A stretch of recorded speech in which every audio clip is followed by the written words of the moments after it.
Hello everyone, and welcome to a new video about poker. Today we are going to talk about preflop equity for the most common hands.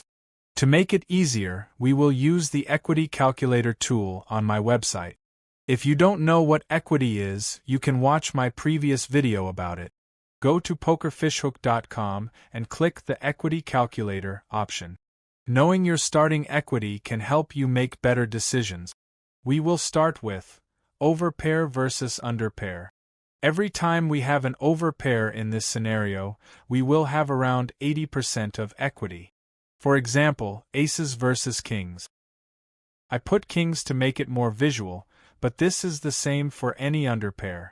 In other words, we will win 4 out of 5 times. Now, let's use the same overpair versus small suited connectors. For example, 7-6 of hearts. As we can see, these hands have more equity than an underpair. We will always open-raise these hands from late positions.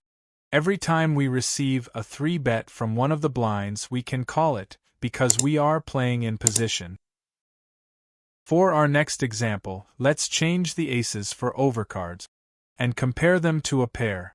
Overcards against a pair is what we call a coin flip, because is almost a 50-50 probability. Now, let's change one of the overcards for an undercard. The pair of queens is now the favorite and will win around 70% of the time.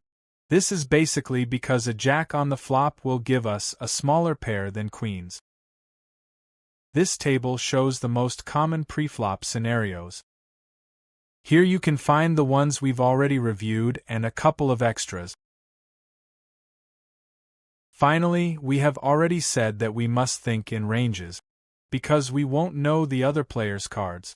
So, as an exercise, it's really useful to know the equity of your cards against different ranges.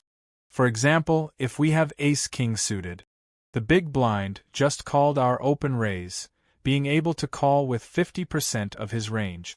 So, on preflop we will dominate his range. However, if instead of calling, he does a 3-bet, his range could be something like the top 10%. We can see how the scenario has changed and our equity has dropped around 8 points. We reached the end of this tutorial. If you have any comments or questions, please write a comment below.